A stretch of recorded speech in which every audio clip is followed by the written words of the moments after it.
Yeah, thank you everybody for tuning in today. Today I'll be asking the question, what color data project? So a little bit about me, just to start off with. I am originally from Scotland in the UK. I majored in electrical engineering, but my kind of career journey and why I'm so interested in energy is that I started my career in building energy use design, like how buildings use energy, consumption. And then I moved from that into energy IoT, Internet of Things, building solutions for smart grids in the UK. When I came to Japan, I had all these plans and they kind of changed quite a lot. And I pivoted my engineering into becoming a software engineer with Code Chrysalis. So now I'm working as a helping out with the foundations beginners classes at Code Chrysalis. But so what I like beer, cheese, food. I love dogs and games and mountains. Obviously, Japan's the perfect place for a lot of that. And today we'll be talking about another thing I love, which is energy. I'm still really passionate about that industry, which I worked in for a few years, so many years while I was in the UK. So yes. So today I have a question for you, I guess. More a statement. We're always using electricity, just all the time. We can see that the lights are on in this room. Maybe you can feel that your aircon is on, and maybe you hope that your refrigerator is still running. But do you really think about your energy use? So not really, I guess. We're in a, many of you watching will be in Japan. It's kind of country where you put something in the plug socket, you flip the switch and it's on. Like there's generally no reason to think about your energy use unless it's it's a disaster situation and the energy stops working. There's very rarely blackouts. So we don't really think about it very much, but I guess you might think about how much. Obviously, when you use your aircon unit, your heating or your cooling, that can use quite a lot of energy, and that it affects your bill. Nice thing is, it's really easy to know how much energy you're using because someone will come round to your house every month or so, and will read your meter and will look at the kind of electrical meter outside your house. Will tell you how much you've got to pay to the electricity company in your area. So here's the question I have. Have you ever thought about when you use electricity? So why would I think about when? I mean, does it matter when I use energy? Generally, the person who reads my meter only comes around every month. Maybe you have a smart meter. They don't come around at all. But the when, if I use energy in the night and in the day, it doesn't really make much of a difference, does it? Well, there's actually a lot of reasons it does make a difference under the hood. But today we'll be focusing on one reason it makes a difference, and that is for carbon emissions. When you use energy of that electricity. So I'm thinking not about the consuming of the electricity, but when the electricity is generated. When electricity is used, it must be immediately matched with generation. So if a generator, a gas generator in Saitama, generates a little bit of electricity, that is immediately consumed somewhere on the electrical network. There's very little storage, even in Japan, which does actually have quite a lot of storage in comparison to other countries.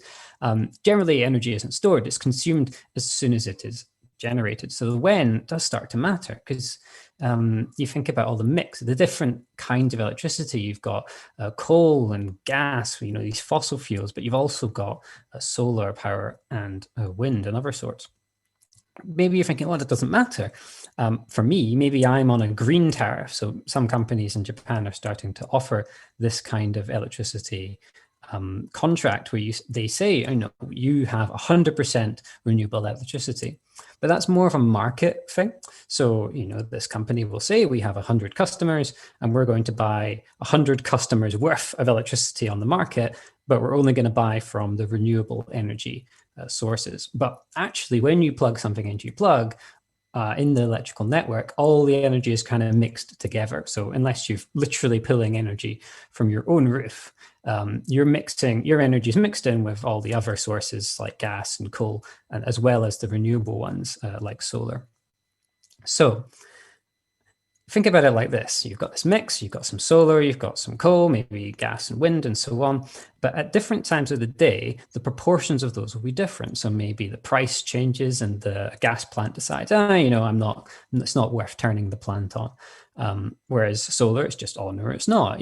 Obviously the most obvious example of this is during the night, there's not as much solar energy available. Of course, there's none available at midnight. So the other sources will have to pick up the slack to meet the demand of the country at that time.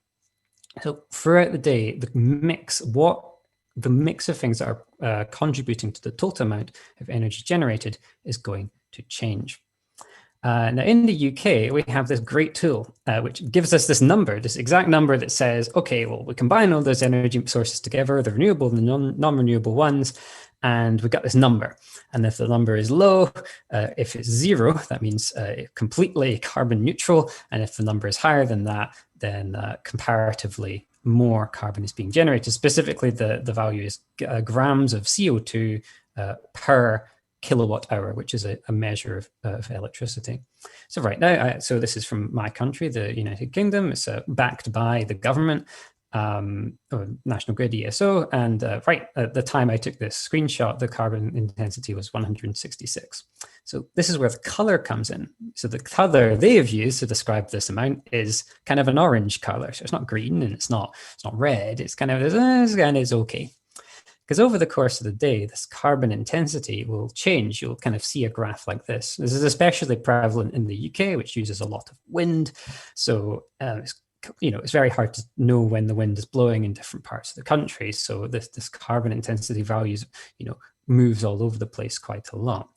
So, why is this useful? Well, it's really useful because maybe only 5 years ago, the UK's carbon intensity was averaging around 400, but because of this open data, people were able to hold the government to task for their policies. The government says we're going to reduce carbon, and because of the open data that's available in services like this, people were able to say, hey, you should be trying to use less coal because that's a very intensive fossil fuel, and that has actually brought down the carbon intensity by a significant amount over just the past few years. So I think these tools are really useful. It's not just the United Kingdom that has this, it's also all over the world. So this is a tool called electricitymap.org, which essentially combines all these different data sources from various nations and puts it into a world map. So you've got UK up there at the left-hand side, Australia and so on. So the question is, of course, we're in Japan. What about Japan? Well, you might have noticed from the previous graph that Japan, which I centered right in the middle of the screen, has a conspicuous lack of information. It's because they don't have a centralized source of information about how carbon intensive their energy is. So, but it's not like Japan does nothing. They've signed a number of binding low carbon agreements. And very recently, the Prime Minister Suga announced that by 2050, all energy, so not just electricity, will be zero carbon. So the entire country will, for all energy sources, will go to zero carbon. So this is a really great goal. But the question is, how do we know how we're doing if we don't have this centralized data source? How do we know? Well, do we even know right now how we're doing towards that goal? And the answer is kind of. Generally, the different energy companies, so there are 10 energy companies in Japan, like TEPCO, which you probably have heard of if you live in Tokyo. They'll produce documents and reports telling, publicizing how they're doing against these targets. Specifically, the most useful thing, which I've used recently, is stuff like this, which is a graph that shows you today how much solar energy is available. So they'll show you the green line. If you can't read Japanese, it's fine. But the green line up the top kind of shows the demand right now. And the orange line shows how much solar power was available. But the problem is there's this big block there. So maybe at kind of 11 a.m. Great, the solar power was maybe contributing about 20% of the energy needs of the Tokyo region. But what about all the rest of this stuff? What's all this? And that's really important because obviously the difference between hydropower, which is really low carbon, and coal is massive. So we need to know what's making up the rest of this gap. Or what about data that tells us what makes up the rest of that gap? Well, you might find a CSV like this, sort of nestled in the website somewhere. The companies will release a CSV like this every so often, which will show you information, very, very raw format about how they're doing. So they tend not to put it into a graph. There's no API available. It's just this raw data. So the question is, well, I guess the problem is obviously no one's going to read this. I mean, maybe energy professionals, in the sector will kind of download this and do some analysis in Excel or Python or what have you. But there's no kind of centralized place where all the information is collected together and available. So I built denkicarbon.jp. So feel free to go there right now. Where's your phone? It's open, it's a responsive website, and I'll just go through the project as I have it right now. So I'll reload the website so you can see the whole thing start from scratch. So the API is a bit slow. That is one of the little things I do want to improve. But what it will say, it will go and get information from my central source and say the carbon emitted from electricity generation supplied by the given companies in Japan. Right now is probably, I'll get onto why it's probably later, it's probably 605 grams of CO2 per kilowatt hour. So that's, it's quite high compared to the United Kingdom's numbers, but, we've got a number. So if we look here, we've got a graph that's showing the average. So that's the average over all the data that I've collected from these sources. And today's forecast, so I've used a machine learning model to make a forecast for literally today, so November, the whatever day it is, the 21st. So this is a forecast for today, November the 21st. That green line at the bottom there is the target. So I talked about the 2050 target, which is like the bottom of the graph. But by 2030, there's another target to get to around about 300, to get an average of about 350 grams of CO2 per kilowatt hour. Okay, so we've got this. So we can compare with different months. So, November, people are using a lot of heating. What about July, when people are using a lot of cooling? Well, it's not much different. How about April, when people aren't using so much aircon? Okay, so you can see that it's kind of more, a bit lower than compared to June, when people start using their aircon. And you can check out other different parts of the country. So let's check out Kyuden, which is in Kyushu. So we remember, so TEPCO was around 650. So give Kyuden time to load up. So we're assuming Kyuden will be quite a bit lower because Kyuden, in Kyushu, the south of the country, they have a lot more sun hours. There you go. Yes, of course. So 427. So they're quite a bit lower on the graph. And you're expecting lower numbers because naturally they just have a lot more solar energy. And you can also compare. So, feel free to poke around the website, and there's a lot of links down the bottom and explanations about the site. And, if you don't speak English, there is a Japanese button right there, and you can swap between the two languages. I'll talk about it later, but all the links to the project are at the bottom of this website. Anyway, so let me get back to the presentation. Oh, I think I need to click somewhere. Grant. Okay, so the problems I've had with this primarily are the source update. The source data is updated every 3 months. With TEPCO, it's actually every 1 month, but that's compared to every 30 minutes in the UK. So in the UK, every 30 minutes, you get the historical data for the last 30 minutes. So this means that big predictions are required. I think people have talked today a little bit about machine learning, but imagine the weather forecast. The weather forecast is really only accurate for about a week ahead. Imagine trying to make a weather forecast for 3 months ahead. Hence, it's a probably. I'm able to make a decent prediction for the week after after the new data, the new historical data is released, but after that, it's not so great. So that's been a bit of a problem. But it's really the best that we can do. There's also an insufficient breakdown of field types in the data source. You might have noticed on this CSV file, if you notice the Japanese, this bit here, this kanji, literally just means thermal energy. So that's all fossil fuel types, which is coal, gas, and oil.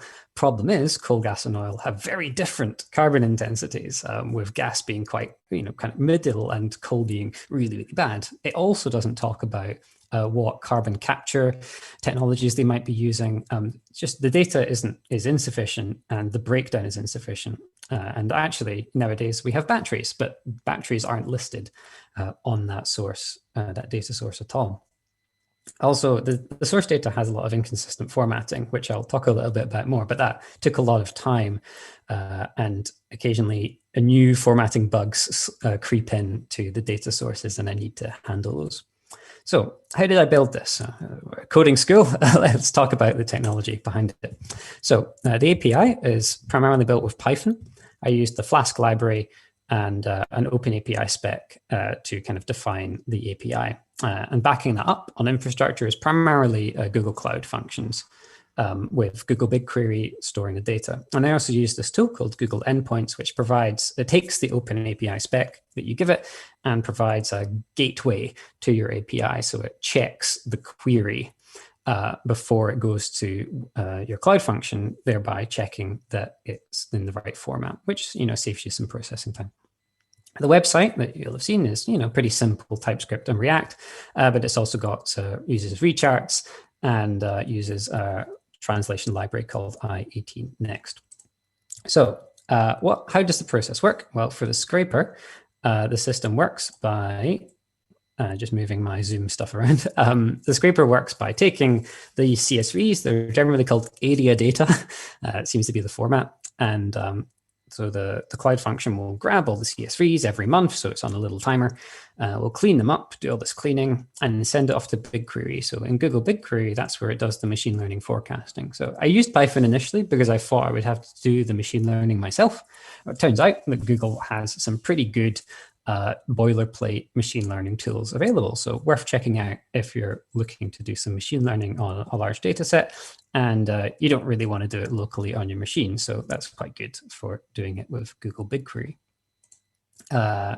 Part of the problems with this is every single CSV had a lot of different problems. So all these CSVs I'm downloading from the website, even within one energy company, would have varied encoding, random empty columns. So maybe one CSV would be in the right format and the next CSV from the same company would have like 2 empty columns on the side. So obviously you have to be quite specific with your Python scraper to make sure that it ignores those and just gets the data you want.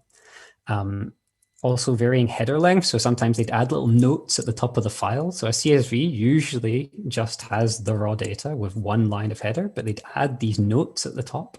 Obviously I want to get rid of those, but because it varies, it's kind of annoying. You have to sort of guess and try and detect what your first line is.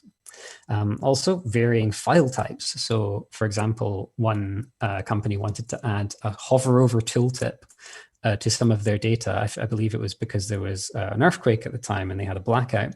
So one of the file types, so they had a big list of CSVs and then one of them is an Excel file. So you have to sort of handle all these different situations. But because what it looks like is that, I'm trying to build this automated API service. And what I think the companies are doing is just asking somebody to manually upload something they've exported from Excel to the website every month, which, isn't great. And it means there's a lot of work to do on the parsing side to make sure the data quality is good. On the API side, once the data is all safely inside BigQuery, it's pretty simple. So there's a GET request made to the endpoints, which are defined by this open API spec. Has to be version 2, by the way. That checks the query, makes sure it's in the right format. Then we'll forward it on to the Google Cloud Function, which goes and makes the request to BigQuery for the data, and then kind of goes back. There's a little bit of reformatting before it goes back to put it into the format to match the specification, and then it gets sent back to the user. So the website itself is just React and TypeScript. And I use Vercel. Pretty cool if you're doing a hobby project, because every time you make a pull request to your master branch, it'll create a preview deployment, so you can check the website online before you push it through to master. So you don't have to you get these preview deployment websites for nothing, and it's a really cool little feature. I think Vercel is really good for hobby projects because of that. I've also found this tool, React I18 Next, really interesting. So here's an example of where I found it really cool. So it does translation, great, but I wanted to do these inline menus. So think about these two sentences. Today's carbon intensity forecast compared with November. So the menus at the end of the sentence, and in the Japanese version, the menus in the middle of the sentence. So you wonder, okay, well, I could maybe do some classic JavaScript string manipulation and just kind of make it work. Great. But what if you then had this? So you wanted to make a menu for the number of years. Well, in the English version, the 4 years is in front of November, but in the Japanese version, 4 years is after November. So how do you make these inbuilt components change on the basis of the translation and change location depending on the translation? And this library provides this really cool thing where in the translation, so there's my carbon graph title translation for English, and you put this little HTML style tag in the translation. And then when in your React, you call this trans component. And you say, okay, here are some components. So take month menu and stick it inside the place in the translation where you've put this HTML tag. And that's really allows me to do these sort of inline menus without really caring about location on the basis of translation. It's just in a translation file, and I could add more languages without too much hassle. Okay, so how can I use this color? How can I, now we're using your API, I can find the color of electricity, fantastic. How do I use it? Well, here's some examples.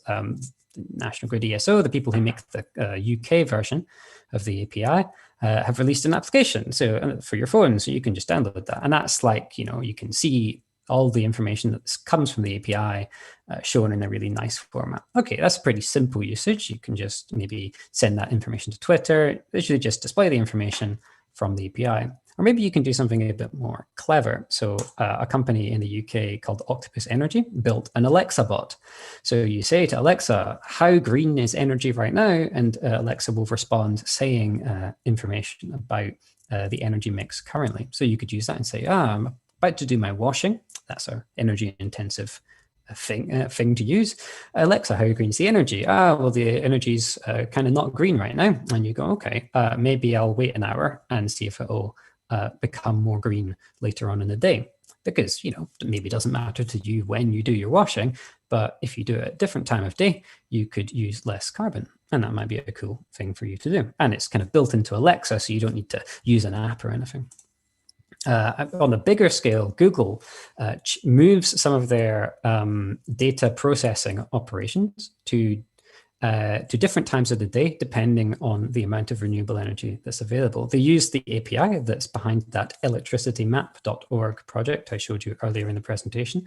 And that's really cool. Obviously, Google has a huge amount of data centers, and they're doing a lot of data processing, like photo machine learning. I don't know if you've ever used Google Photos. You type in dog and it'll find you all the pictures in your Google Photos that have dog. So obviously they're doing a lot of processing in the background, and they don't care when, they just got to do it at some point. So they might as well do it when the carbon intensity is low. And I think that's a really cool project.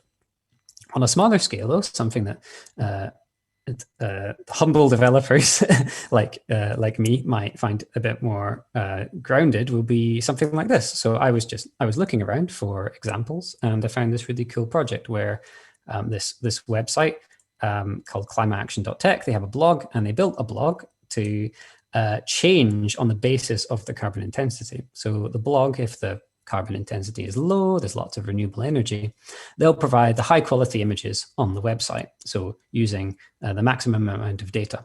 Whereas if the carbon intensity is high, so there's not so many renewables, they'll send you a really low quality version of the image, thereby using less processing power on your machine and thereby using less carbon. I thought this was a really cool idea. It's kind of passive way of ensuring that you minimize the amount of time wasted on someone's computer, but also minimize the amount of carbon. I think, I wonder whether as developers, we should start to consider this a bit more when we build tools. Okay, so why am I building this? Well, currently, Suka-san has made his goal 2050 carbon neutral. But really, reality is that we'll probably slowly move towards that goal as a society without making any large drops. But I think with open data and being able to build innovative products on top of open and available data, you can turn that line into something a bit more like this, where you approach a lower carbon much, much faster. And you can make the quick wins early when it's visible and obvious what you have to do. People don't know when the energy is green. So how about using tools like this, we can help people understand, and hopefully we can move towards a lower carbon Japan much, much faster using these kinds of tools. So please try the API out. All the information is on denkicarbon.jp. Repo, doc links, and etc. are on the bottom of the site. In fact, I did forget to show you, but the docs link is really cool because it's in Swagger Hub. And on Swagger Hub, you can generate your own SDK for the API. So here's all the information. Here's all the different things you can ask it for. And if you go up to the right-hand side here, export client SDK, you can just download a Node version of how to call this API without having to build any of it yourself. So Swagger is pretty cool for that. So yeah, please do give it a go. Try it out for yourself. Whack it into your browser and see the data come back. And yeah, let me share it with your friends. Let me know what you think. And most importantly, I just opened it today, right at the bottom of the website. Please click this link, Slack community, and join the Slack community for the project if you're interested in finding out more about it or helping out with the development. It's entirely open source development, so I'd love help with the contribution help if you're interested. Grand. Thank you very much. And thank you for listening.